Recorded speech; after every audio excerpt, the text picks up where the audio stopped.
बिस्मिल्लाहिर्रहमानिर्रहीम। सुब्हानल्लज़ी अस्रा बिअब्दिही लैलन मिनल मस्जिदिल हराम इलल मस्जिदिल अक़सा अल्लज़ी बारकना हौलहू लिनुरियहू मिन आयातिना इन्नहू हुवस समीउल बसीर।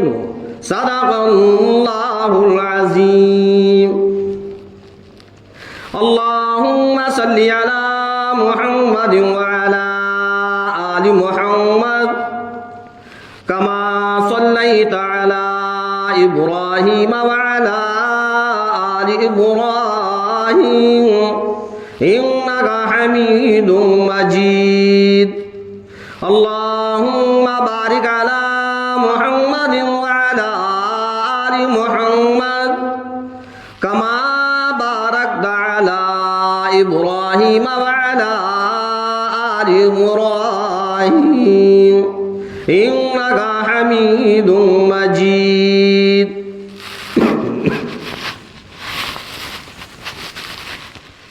मोहतरम हज़रात, सामिईन इकराम, अजीज साथियों, 15वें पारे की शुरू की आयत हैं ये। इन आयत के अंदर अल्लाह तबारक ताला ने सरकार दो आलम सल्लल्लाहु अलैहि वसल्लम को जो मेराज कराई,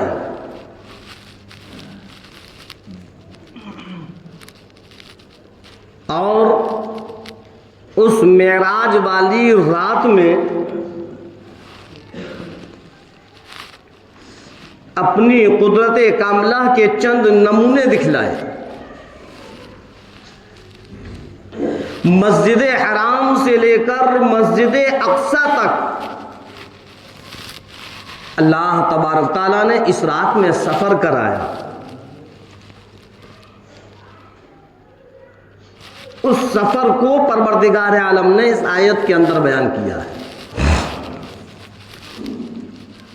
ये रजब का महीना बड़ा अहम महीना है, बाबरकत महीना है, ताज़ीम वाला महीना है। रजब के माने ही आते हैं ताज़ीम, बरकत वाला। जब रजब का चांद नजर आता था तो सरकार दो आलम सल्लल्लाहु अलैहि वसल्लम दुआ फरमाया करते थे, अल्लाहुम्मा बारिक लना, ए अल्लाह हमारे लिए इस रजब और शाबान में बरकत अता फरमा, उसको रमजान तक पहुंचा। बड़ा एहतराम वाला महीना है। हदीस पाक के अंदर कई कौल हैं। इस रजब में आप सल्लल्लाहु अलैहि वसल्लम को मेराज हुई, और ये भी है कि रबीउल अव्वल के महीने में मेराज हुई।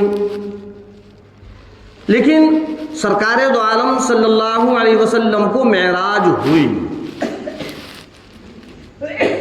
तारीख की कोई तायीन नहीं है, कोई कन्फर्म सनद नहीं है कि 27 ही रजब में मेराज हुई।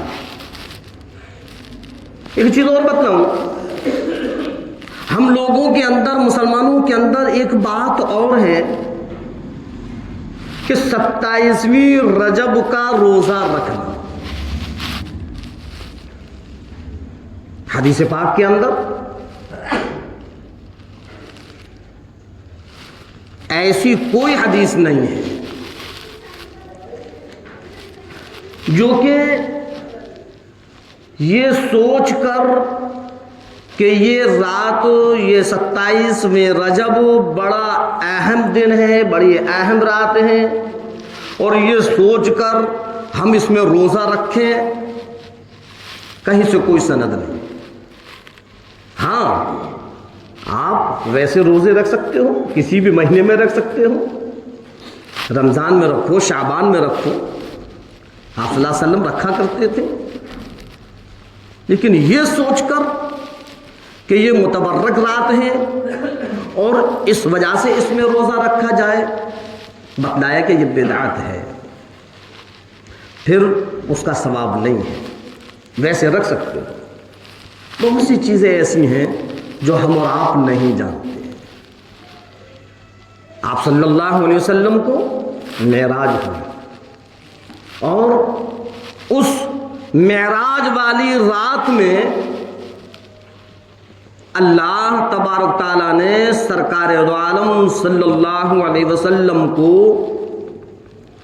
कई चीजें दिखलाई। हाँ, अल्लाह के रसूल सरकार दो आलम सल्लल्लाहु अलैहि वसल्लम जब मक्के मुकर्रमा के अंदर तशरीफ लाए, ऐसा माहौल था, चारों तरफ जहालत ही जहालत थी। बुतों की पूजा हुआ करती थी। आप सल्लल्लाहु अलैहि वसल्लम ने लोगों को समझाया, बतलाया और एक खुदा की तरफ बुलाया।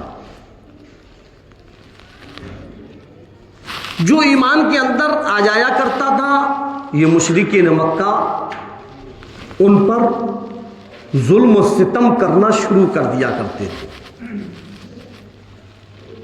लेकिन वो सहाबा जो एक बार ईमान ले आते थे तो जान चली जाए लेकिन ईमान ना जाए, ऐसा मजबूत ईमान होता था। जिस चीज को अल्लाह तबारक ताला ने हराम कर दिया तो वो हराम हो गई।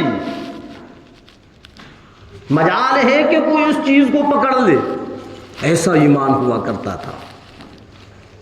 और आज हम और आपका ईमान है, हम भी अपने आप को मुसलमान कहते हैं। एक मर्तबा नहीं, दो मर्तबा नहीं, सैकड़ों मर्तबा हमने कुरान के अंदर सुन लिया, हदीस पाक को भी सुन लिया कि अल्लाह तबारक ताला ने इन चीजों को हराम कर दिया, लेकिन फिर भी मुसलमान उन चीजों को छोड़ने को तैयार नहीं। कैसा ईमान है? अल्लाह के रसूल इमामुल अंबिया महबूबे किब्रिया मदनी करीम सल्लल्लाहु अलैहि वसल्लम के वो गुलाम थे कि सरकार की ज़बान मुबारक से जो लफ्ज़ निकला करते थे फौरन वो उस पर अमल करना शुरू कर दिया करते थे। शराब पहले जायज़ थी, शराब का एक दौर चला करता था। कोई प्रोग्राम पार्टी वगैरह होती थी तो शराब चला करती थी। जब कुरान करीम के अंदर परवरदिगार आलम ने फरमा दिया कि जब तुम नशे की हालत में हो तो फिर नमाज के करीब मत जाना, तो बहुत से साहबाओं ने तो उसी वक्त शराब को छोड़ दिया कि ऐसी मनहूस चीज जिसको पीकर नमाज ना पढ़ सके तो वो किस काम की, उसी वक्त उस शराब को छोड़ दिया। और लिखा हुआ है कि जब परवरदिगार आलम ने शराब को हराम कर दिया तो फिर साहबाओं का यह हाल था कि जिस मटके में शराब है वो मटका तोड़ दिया, जिस सुराही में शराब है वो सुराही तोड़ दी, जिस बोतल में शराब है वो बोतल तोड़ दी, जिसके पास जितनी शराब है वो फेंक दी। चारों तरफ शराब ही शराब नजर आ रही थी। ऐसा ईमान था, ऐसा ईमान था कि अल्लाह ने जब हराम कर दिया तो फिर हम उसको हाथ नहीं लगा सकते। लेकिन आज हम भी मुसलमान हैं, एक मर्तबा नहीं, दो मर्तबा नहीं, सैकड़ों मर्तबा उलमाओं से सुन चुके, कुरान की आयतों को सुन चुके, हदीस पाक को सुन चुके, उसके बावजूद भी हम शराब खोरी में लगे हुए हैं। कैसे मुसलमान हैं? अल्लाह के रसूल सरकार दो आलम सल्लल्लाहु अलैहि वसल्लम की खिदमत में एक सहाबी हाजिर हुए। सोने की एक अंगूठी उंगली के अंदर पहने हुए। हालांकि अल्लाह ने मर्द पर सोना हराम किया है। अल्लाह के रसूल सरकार दो आलम सल्लल्लाहु अलैहि वसल्लम ने उस अंगूठी को निकालकर फेंक दिया। सरकार तशरीफ ले गए और साहबाओं ने कहा कि इस अंगूठी को उठा लो, घर में औरतों के काम आ जाएगी। औरतों पर सोना हराम नहीं है, मर्द पर ही तो हराम है।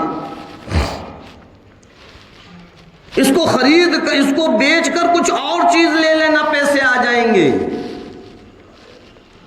लेकिन वो साहबे कराम ऐसी मोहब्बत करने वाले थे, ऐसी मोहब्बत करने वाले थे, वो साहबी कहने लगे नहीं नहीं, मेरा ज़मीर गवारा नहीं करता, मेरा दिल गवाही नहीं देता इस चीज को कि जिस चीज को सरकार हटा दे, सरकार फेंक दे, मैं उसको दोबारा पकड़ूं। फिर उसको पकड़ा नहीं। ये ईमान कहां गया? वो ईमान आज हम इस कान से सुनते हैं और इससे निकाल देते हैं।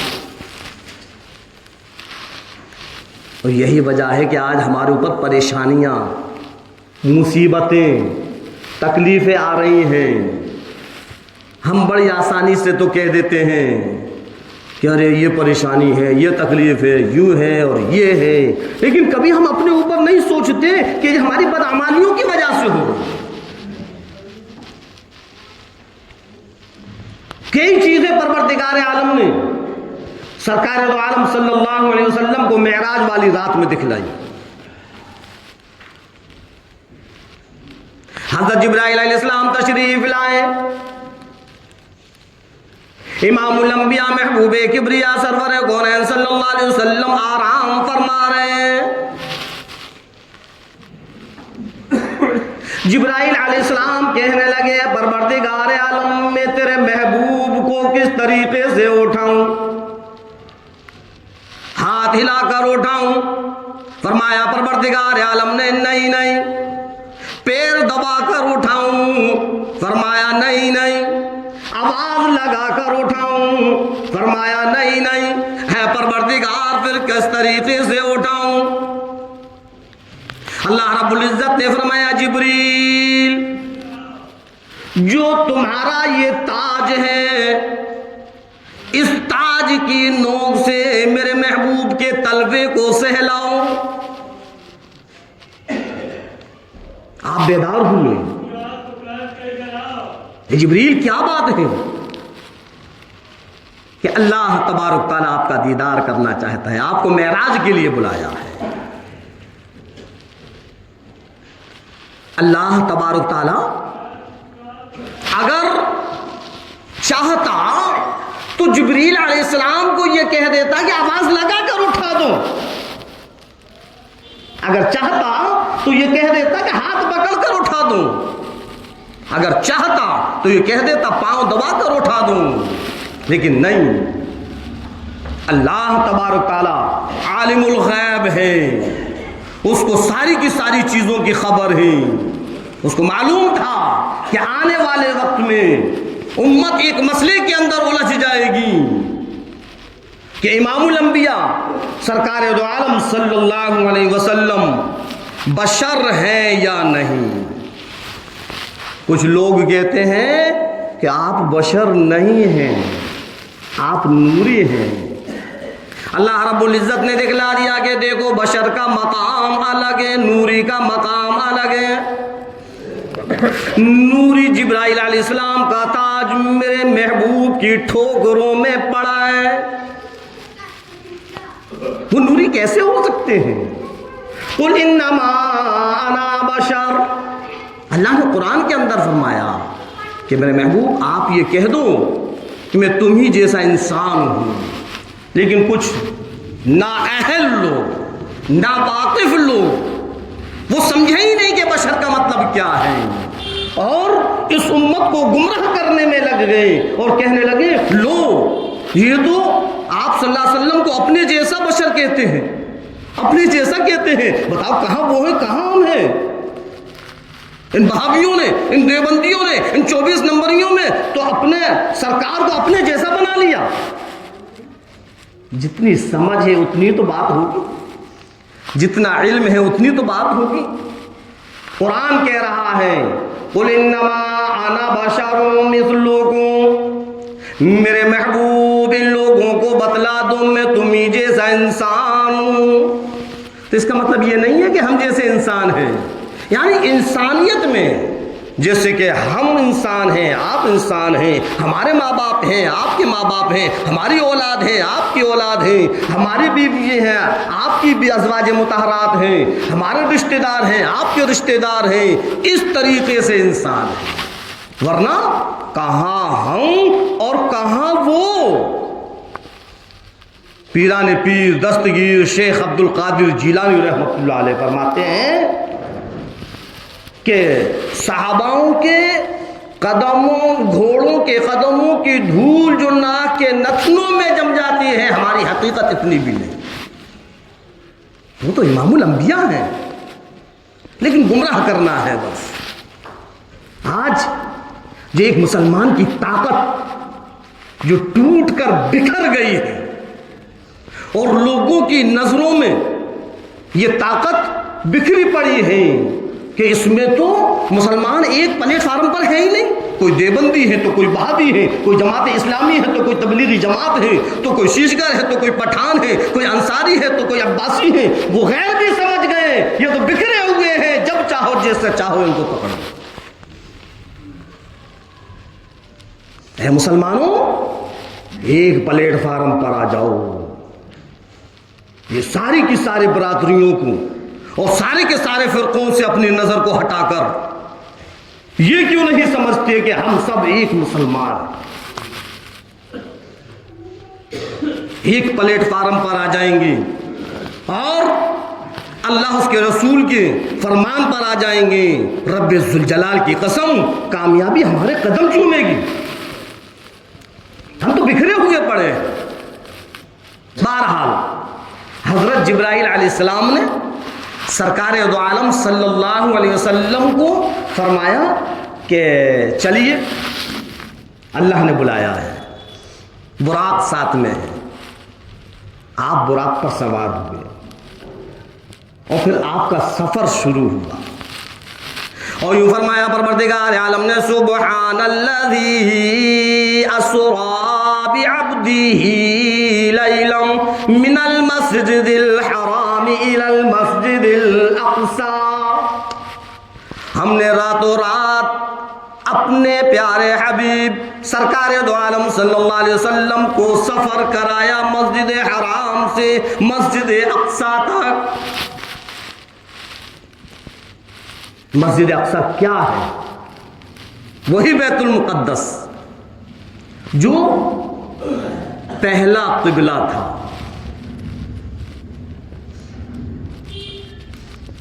और परवरदिगार आलम ने सारे के सारे नबियों को उस बैतुल मुक़द्दस में मस्जिद अक़सा में इकट्ठा किया। ए आदम अलैहिस्सलाम, ए नूह अलैहिस्सलाम, ए इब्राहिम अलैहिस्सलाम, 1,64,000 अंबियाए किराम, तुम्हारी आरज़ू है, तुम्हारी तमन्ना है, तुम्हारी ख्वाहिश है कि आखिरी नबी सरकार दो आलम सल्लल्लाहु अलैहि वसल्लम का दीदार करें। आ जाओ मस्जिद अक़सा में आ जाओ, आज मैं अपने महबूब का दीदार कराऊंगा। सारे के सारे नबियों को अल्लाह तबारक तआला ने मस्जिद अक़सा के अंदर इकट्ठा किया। हजरत आदम अलैहिस्सलाम भी हैं, हजरत नूह अलैहिस्सलाम भी हैं, हजरत इब्राहिम अलैहिस्सलाम भी हैं, हजरत यूसुफ अलैहिस्सलाम, हजरत दाऊद अलैहिस्सलाम, हजरत मूसा अलैहिस्सलाम, हजरत ईसा अलैहिस्सलाम, यूनुस अलैहिस्सलाम, जकरिया अलैहिस्सलाम, याहया अलैहिस्सलाम, सारे के सारे पैगंबर, सारे के सारे नबी हैं। अल्लाह के रसूल सरकार दो आलम सल्लल्लाहु अलैहि वसल्लम तशरीफ लाए। कैसा मुबारक वो सफर होगा, कैसा नूरानी वो सफर होगा जो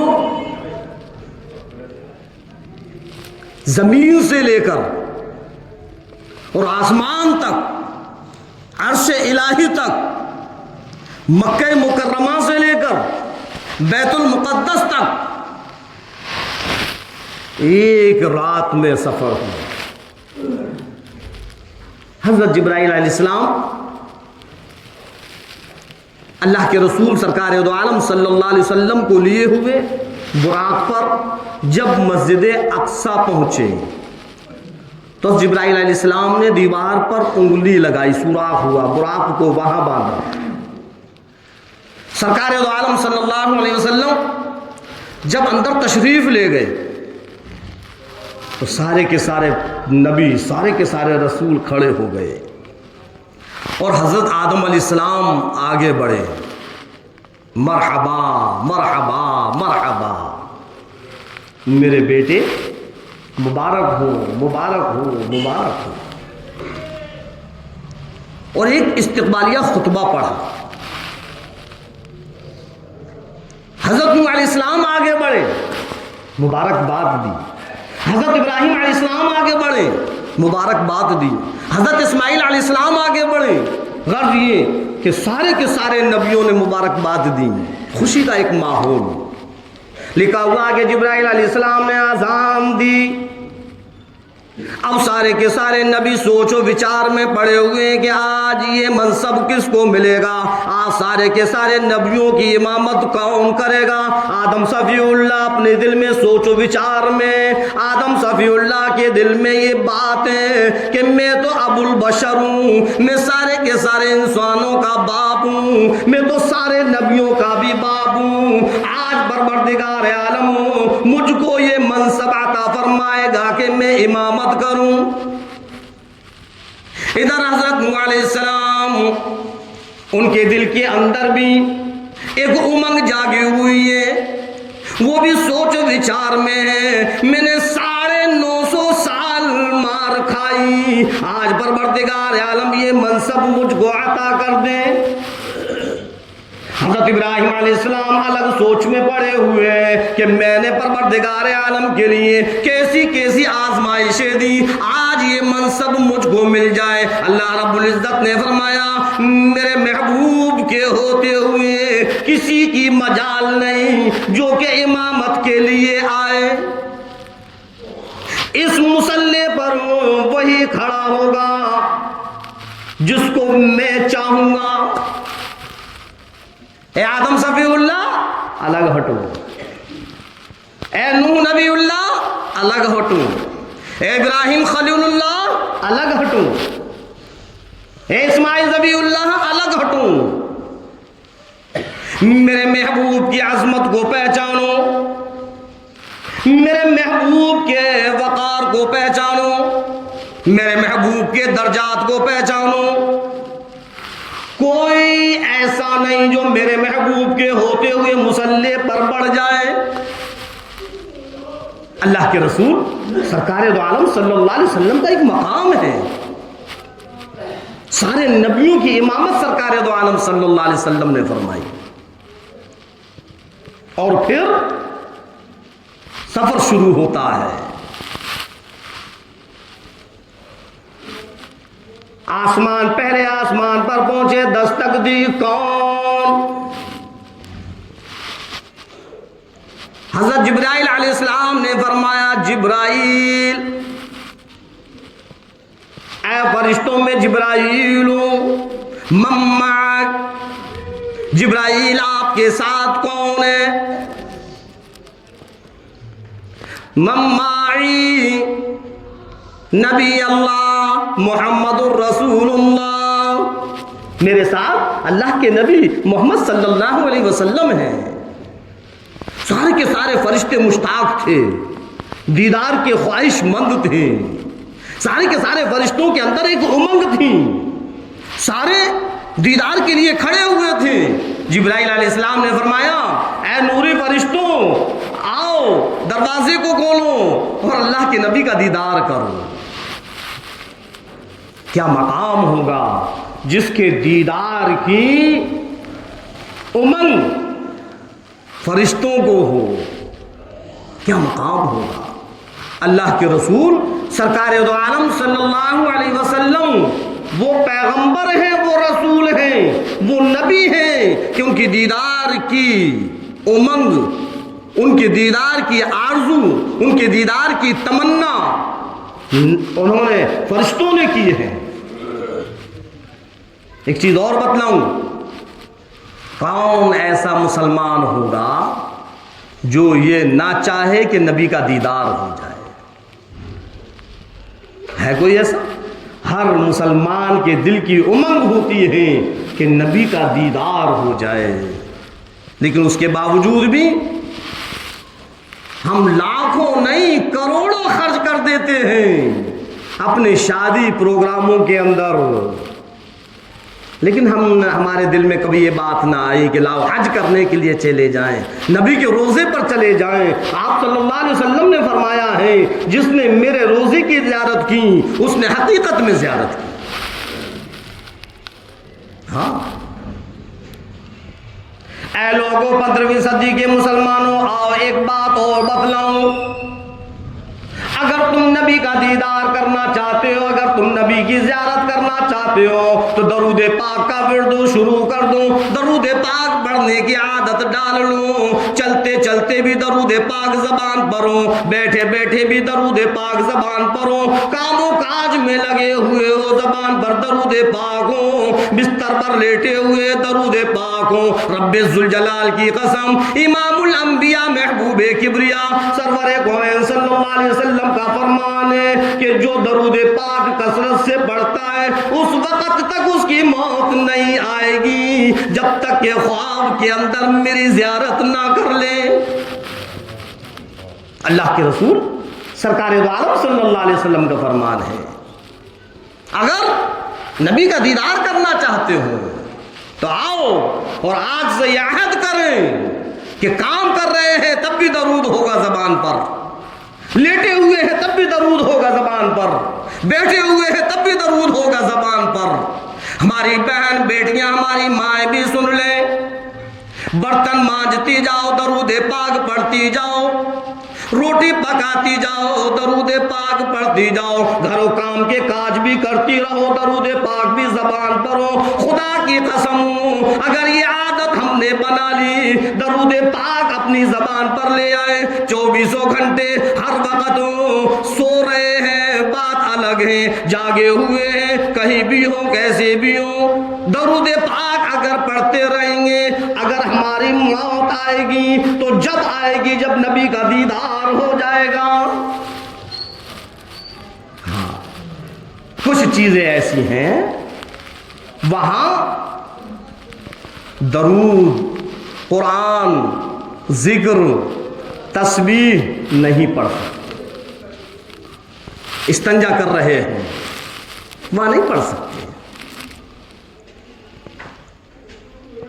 छोटा इस्तंजा हो या बड़ा इस्तंजा हो वहां नहीं पढ़ सकते।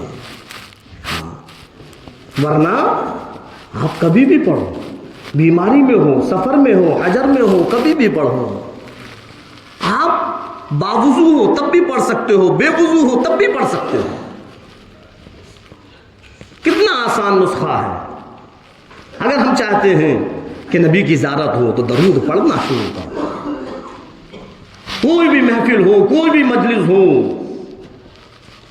सरकार दो आलम सल्लल्लाहु अलैहि वसल्लम का नाम इसमें गिरामी आए तो दरूद पढ़ो। आपने फरमाया है, वरना खुदा की लानत है उस पर जो नबी का नाम आए फिर दरूद ना पढ़े। अब इतना लंबा चौड़ा दरूद और बार बार नाम आ रहा है, तो बतलाया सल्लल्लाहु अलैहि वसल्लम, इसको पढ़ सकते हैं।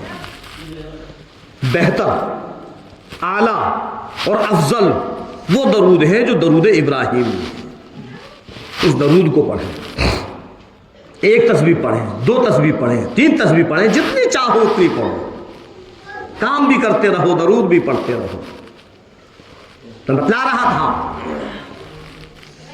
कि हज़रत जिब्राइल अलैहिस्सलाम ने फरमाया कि मेरे साथ अल्लाह के नबी सरकार दो आलम सल्लल्लाहु अलैहि वसल्लम ने, फरिश्तों ने दीदार किया।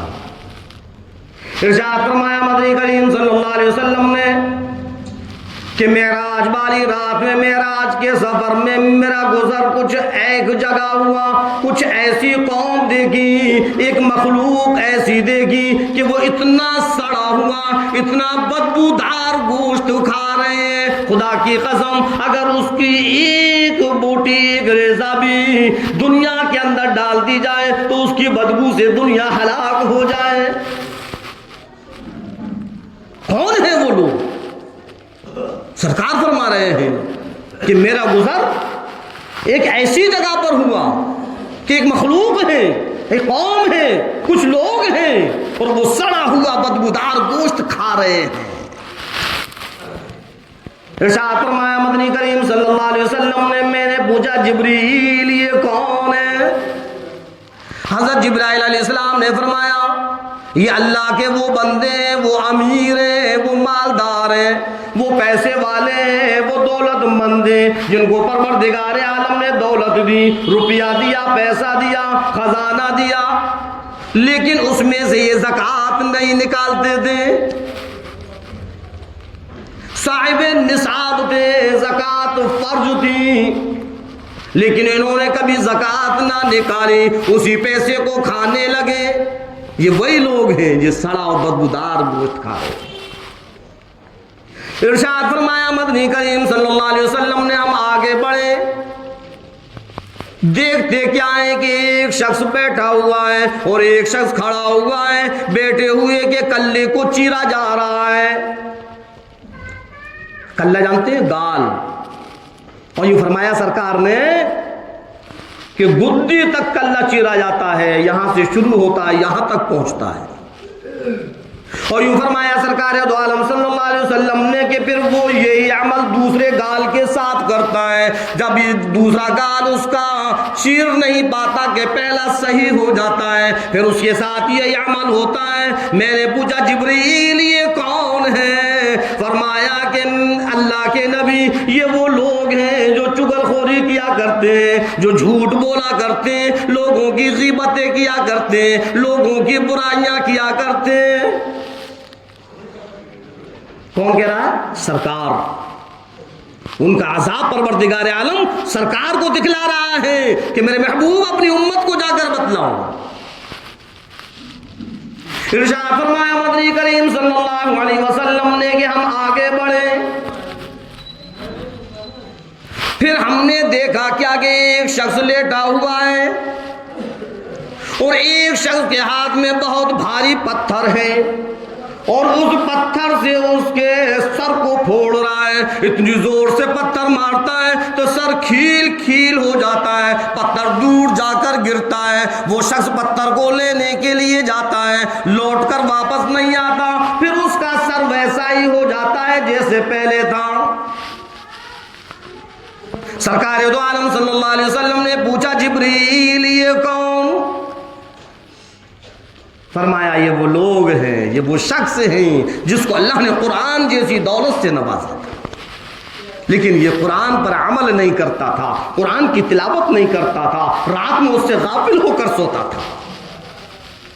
अंदाजा लगाएं वो लोग जिनको अल्लाह तबारक तआला ने कुरान जैसी दौलत से नवाजा है, और फिर हमारा हाल ये है कि अगर कभी भी हम कुरान को खोल कर नहीं देखते। हमारी माँ और बहनों के अंदर ये आदत आ गई, सारे के सारे कामों काज करने की फुर्सत है, लेकिन अलमारी के अंदर जो कुरान करीम सजा हुआ है कभी तौफीक नहीं होती कि लाओ उसको खोल कर भी पढ़ ले। कुछ मकानात ऐसे हैं, कुछ घराने ऐसे हैं कि हमारे वो कुरान करीम पर गर्दो गुबार छाई हुई है, कभी हमें तौफीक नहीं हुई कि लाओ उसको भी साफ कर दें। साफ तो जब करेंगे जब हम उठाएंगे जब जब कि हम उसको पढ़ेंगे। और जब ज्यादा दिन हो जाते हैं, जब वो कुरान करीम बोसीदा हो जाता है, तो फिर कहते हैं ले जाओ इसको कहीं मस्जिद में रखा। क्यों? यही कुरान से मोहब्बत है? कैसे मुसलमान है? सरकार दो आलम सल्लल्लाहु अलैहि वसल्लम को दिखला दिया कि ये वो लोग हैं, ये इंसान वो है जिसको अल्लाह ने कुरान की दौलत से नवाजा, लेकिन वो उस पर अमल नहीं करता, वो उसकी तिलावत नहीं करता, वो उससे गाफिल होकर सोता है। आज नाजरा खा तो बहुत दूर ऐसे हाफिज़े कुरान मौजूद हैं कि अगर उनके लिबास को देख लिया जाए, उनके चाल चलन को देख लिया जाए, उनके आदत और अखलाक को देख लिया जाए, तो पता ही नहीं चलता कि ये हाफिज तो बहुत दूर मुसलमान है भी या नहीं।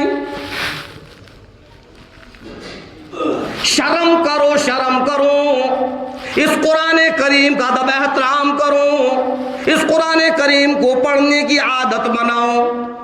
बहुत से ऐसे हाफिज़ कुरान मौजूद हैं, मैं किसी शहर की बात नहीं करता, मैं किसी मुल्क की बात नहीं करता, मैं किसी और जगह की बात नहीं करता। आओ ऐ मुसलमानों, मैं अपने फिरोजाबाद के हुफ्फाज़ किराम की बात करता हूँ। इसी हाजीपुरे के अंदर और पूरे शहर के अंदर ऐसे हाफिज़ किराम मौजूद हैं कि अगर उनको देख लो तो तुम ये भी नहीं कह सकते कि ये मुसलमान है भी या नहीं। लिबास मुसलमान जैसा नहीं, चेहरा मोहरम मुसलमान जैसा नहीं, आदत और अखलाक मुसलमान जैसी नहीं। शर्म करे हाफिज़े कुरान, तूने अपने लिबास को भी बदल डाला, तूने अपने चेहरे में रो को भी बदल डाला। किस तरीके से कल क़यामत के दिन तू खड़ा होगा? खुदा की कसम ये कुरान कहेगा, परवरदिगार आलम इसने मुझको अपने सीने के अंदर उतारा था, फिर इसने मेरा अदब एहतराम ना किया। अदब एहतराम तो बहुत दूर, चेहरे के ऊपर जो दाढ़ी है वो भी कटवा दी।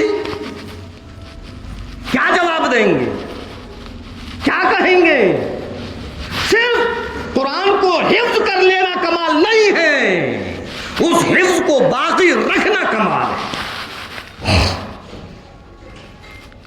कितने हाफिज हैं जो तरावियां नहीं पढ़ा सकते? क्यों नहीं पढ़ा सकते? कुरान सिर्फ नाम के हाफिज रह गए। अब जो हुफ्फाज होते हैं कि खड़ा कर दो, एक तरफ से पढ़ना शुरू कर दे, है ही नहीं, कभी खोला ही नहीं। कारोबार करने से फुर्सत नहीं, लोगों के साथ उठक बैठने से फुर्सत नहीं। जैसी उठक बैठक होगी वैसा ही माहौल होगा, और जैसा माहौल होगा वही माहौल हमारे अंदर आएगा। हाँ, बहरहाल बतला रहा था अल्लाह के रसूल सरकार दो आलम सल्लल्लाहु अलैहि वसल्लम को वो शख्स दिखलाया गया कि जिसने कुरान करीम को पढ़ा और उसके बाद उसने उस पर अमल नहीं किया, वो उससे गाफिल होकर सोता रहा, उसकी कभी तिलावत नहीं करता। हाँ, पैंट शर्ट पहने हुए हैं आम इंसानों के तरीके से, जैसे और लोग शेविंग करते हैं, हाफिज कुरान शेविंग कर रहे हैं। और लोगों के सरों पर टोपी नहीं तो हाफिज कुरान के सर पर भी टोपी नहीं, कुर्ता पजामा पहनने में उसको शर्म महसूस हो रही है। फिर तूने ये हिफ्ज क्यों किया? तू हुफ्फाज़ इकराम की तौहीन करवाता है? शर्म नहीं आती? जर्रा बराबर भी खुदा का खौफ तेरे दिल के अंदर नहीं? अरे कम से कम ये कुरान जो सीने के अंदर लिए हुए हैं, इसका डर अपने अंदर पैदा कर कि कल क़यामत के दिन अगर अल्लाह के सामने इस कुरान ने कह दिया तो जहन्नम से बचाने वाला कोई नहीं है। इसमें पकड़ माँ बाप की नहीं होगी। माँ बाप ने तो पूरी कोशिश की उसको हाफिज बना दे, और माँ बाप ने हाफिज बना दिया। अब वो अगर अमल पर नहीं है तो अल्लाह उसकी पकड़ करे। माँ बाप से पूछा जाएगा, माँ बाप कह देंगे हे अल्लाह मैंने तो पूरी कोशिश की, मैंने बहुत समझाया, लेकिन ये खुद अमल पर नहीं आया। अल्लाह फरमाएगा अलग हट जाओ। फरिश्तों को हुक्म होगा फेंको इसको जहन्नम के अंदर। ऐसा नहीं है कि जहन्नम में सिर्फ और सिर्फ वो लोग जाएंगे जो कि ना अहल हैं, ना वाकिफ हैं, ना इल्म है। अल्लाह के रसूल सरकार दो आलम सल्लल्लाहु अलैहि वसल्लम ने फरमाया उलमा इकराम भी जहन्नम में जाएंगे। कौन से? वो उलमा इकराम, वो हुफ़ाज़ इकराम, वो कारी जो नाम के हैं लेकिन अमल नहीं करते, अमल कुछ है ही नहीं। बहरहाल अल्लाह के रसूल सरकार दो आलम सल्लल्लाहु अलैहि वसल्लम ने फरमाया फिर हम आगे बढ़े, और आगे बढ़कर देखते क्या हैं कि कुछ लोग हैं और उनके पेट फूले हुए हैं। कुछ लोग हैं और उनके पेट फूले हुए हैं और उस पेट के अंदर सांप और बिच्छू हैं जो आईने के तरीके से साफ नजर आ रहे हैं। इरशाद फरमाया मदनी करीम सल्लल्लाहु अलैहि वसल्लम ने जिब्राइल ये कौन लोग हैं? हज़रत जिब्राइल अलैहिस्सलाम ने फरमाया ये वो लोग हैं जो सूद और ब्याज खाया करते थे। हाँ, आज मुसलमान सूद और ब्याज में भी बहुत आगे हैं, बड़ी सख्त वईद है हदीसों के अंदर।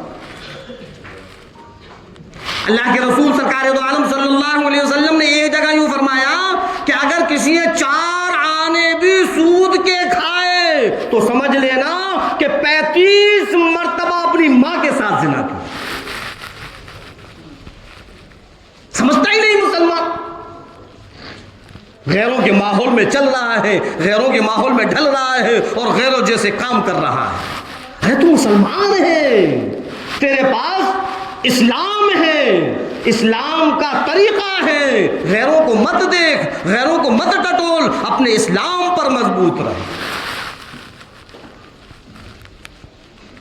बहुत बड़ा गुनाह है सूद और ब्याज का।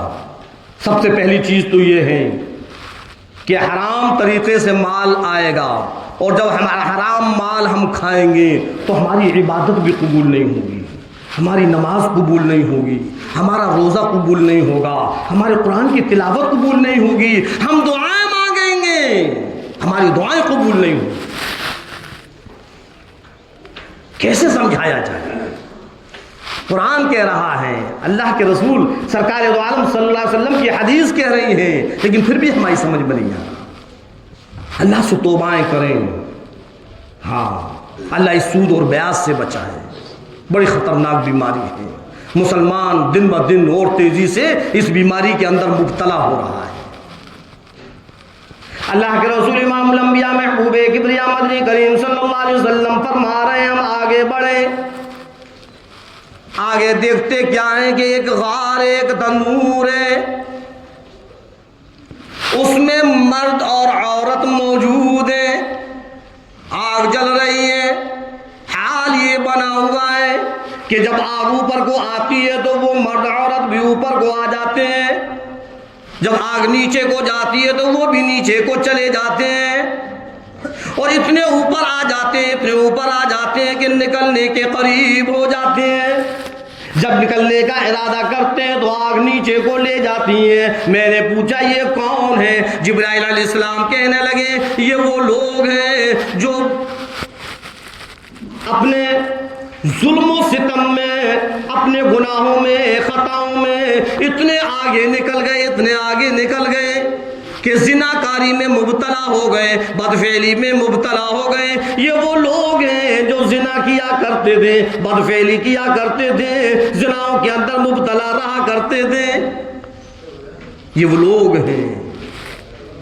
आज ये भी मुसलमानों के अंदर है, एक नहीं, दो नहीं, सैकड़ों हैं, हजारों हैं जो जिनाओं के अंदर चल रहे हैं, बदफेली करने में लगे हुए हैं। उनको मतलब ही नहीं कि क्या इस्लाम है, क्या मुसलमान है, बस वो अपने मजे में मस्त हैं। उन्होंने सब कुछ दुनिया को समझ रखा है, हालांकि ये उनके दिमागों के अंदर बात नहीं आती कि दुनिया तो चंद दिन की है, आंख बंद होते ही दुनिया खत्म हो जाएगी, हम चले जाएंगे, सब यूं ही रह जाएगा। अल्लाह के रसूल सरकार दो आलम सल्लल्लाहु अलैहि वसल्लम उन चीज़ों को बतला रहे हैं जो अल्लाह ने मेराज वाली रात में सरकार को दिखलाई। हाँ, तौबाएं करें हम अपने अपने गुनाहों से, अपनी अपनी ख़ताओं से, अपनी अपनी बुराइयों से। अल्लाह गफूर रहीम है, अल्लाह माफ़ करने वाला है। और फिर क्या हुआ इंशाअल्लाह अगले जुमे को बताया जाएगा। अल्लाह रब्बुल इज़्ज़त हम और आपको कहने और सुनने से ज़्यादा अमल करने की तौफीक अता फरमाए। वमा अलैना इल्ला